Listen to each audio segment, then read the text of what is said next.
जय हिंद साथियों। आपने एक कहावत तो सुनी होगी, क्या से क्या बना दिया, कुछ ना बना सके तो तमाशा बना दिया। यूजीसी कानून ने ब्राह्मणों की एक ऐसी दशा बिगाड़ी है कि आए दिन पिछले एक महीने से सुबह और शाम सिर्फ ब्राह्मणों को गाली देने, उन्हें कोसने और उनको नीचा दिखाने की कोशिशें की जाती हैं।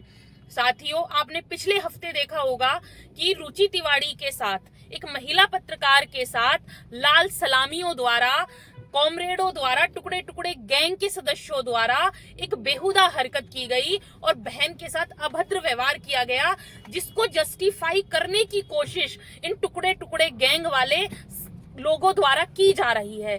साथियों, आज पूरा भारतवर्ष एक बारूद के ढेर पर खड़ा हुआ है, जिसके सामने बहुत सारी विकट परिस्थितियां हैं, विकट समस्याएं हैं, लेकिन हमारे देश को एक ऐसी आग में झोंक दिया गया है, एक ऐसी अंधी आग में झोंक दिया गया है जिसमें भारतवासी आपस में लड़ लड़कर मर रहे हैं।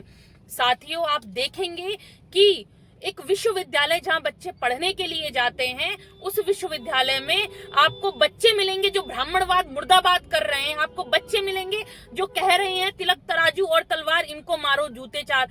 मेरी नजरों में यह छात्र कतई नहीं हो सकते। यह एक ऐसे नीले कबूतर की भीड़ है, ये एक ऐसे चिमटों की भीड़ है जो सिर्फ भारतवर्ष को एक आग में झोंकने का प्रयास कर रही है।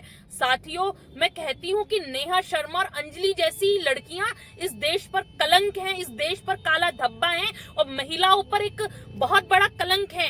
ये महिलाएं वो महिलाएं हैं जो इस देश को तोड़ने की, इस देश को बांटने की कोशिश कर रही हैं। भारत है क्या? भारत संस्कृति है, भारत सभ्यता है, भारत विरासत है, और इसको संजोने वाली कौन है? इसको संजोने वाली, इसको आगे बढ़ाने वाली महिलाएं हैं। महिलाओं के ऊपर, महिलाओं के कंधों पर यह भार होता है कि वो अपनी संस्कृति को, वह अपनी सभ्यता को, अपनी विरासत को आगे बढ़ाएं। लेकिन आप इन महिलाओं को देखिए कि यह महिलाएं भरे मंच पर मीडिया के सामने आकर यह कह रही हैं कि ब्राह्मण होने का मतलब है कि आप घूंघट पहनकर घर में बैठ जाओ। मैं इस छोटी सोच वाली नेहा शर्मा से कहना चाहूंगी कि नेहा शर्मा, आज उस शर्मा सरनेम को भी तुम्हारे ऊपर शर्म आ रही होगी जो तुम्हारे पीछे लगकर अपने आप को जलील समझ रहा है। मैं नेहा शर्मा को कहना चाहूंगी, ब्राह्मण होने का मतलब है गार्गी, घोषा, मैत्री, अपाला, यमी, गौतमी, स्निग्धा के संस्कारों को अपने अंदर संजोकर रखना, उनकी विरासत को आगे बढ़ाना। आद्य गुरु शंकराचार्य और मंडन मिश्र के शास्त्रार्थ में रेफरी की भूमिका निभाने वाली भारती एक महिला थी। महाराजा जनक के भरे दरबार में महर्षि याज्ञवल्क्य को शास्त्रार्थ की चुनौती देने वाली गार्गी थी। कि पिछले कुछ सालों में राजनीति का तरीका कुछ इस कदर बदल गया है कि एक नीले कबूतर की भीड़ ने पूरे भारतवर्ष को जातिवाद के जहर में, जातिवाद की आग में झोंक दिया है। साथियों, यह अपनी सस्ती लोकप्रियता के लिए, यह अपनी ओछी मानसिकता के कारण, यह अपने आप को राजनीति में आगे बढ़ाने के लिए यह दलितों का मसीहा बन रहा है। लेकिन यह भूल गया है कि यह वह भारत है जहां पर 36 कौम मिलकर रहा करती थी, मिलकर जिया करती थी, मिलकर मरा करती थी।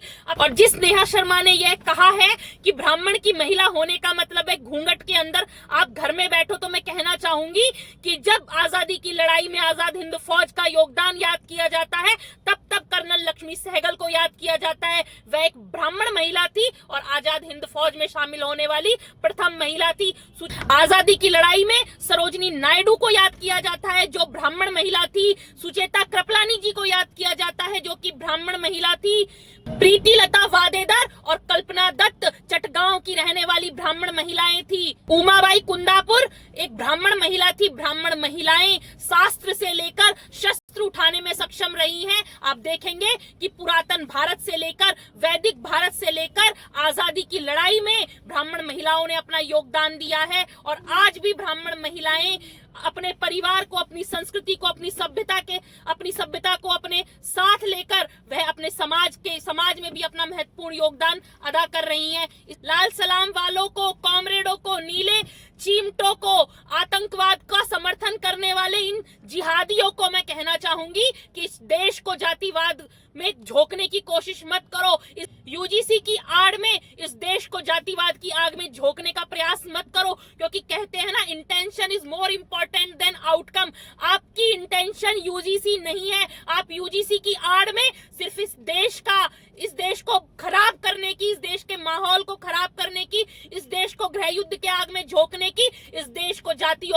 रखने की, इस देश को जातिवाद के नाम पर लड़वाने की कोशिश कर रहे हैं। एक तरफ जहां हिंदू धर्म के सनातनी योद्धा यह प्रयास कर रहे हैं कि इस देश से जात पात की विदाई हो, और भरे मंचों से हमारे धर्मगुरुओं द्वारा यह नारा लगाया जा रहा है कि जात पात की करो विदाई, हम सब हिंदू भाई भाई।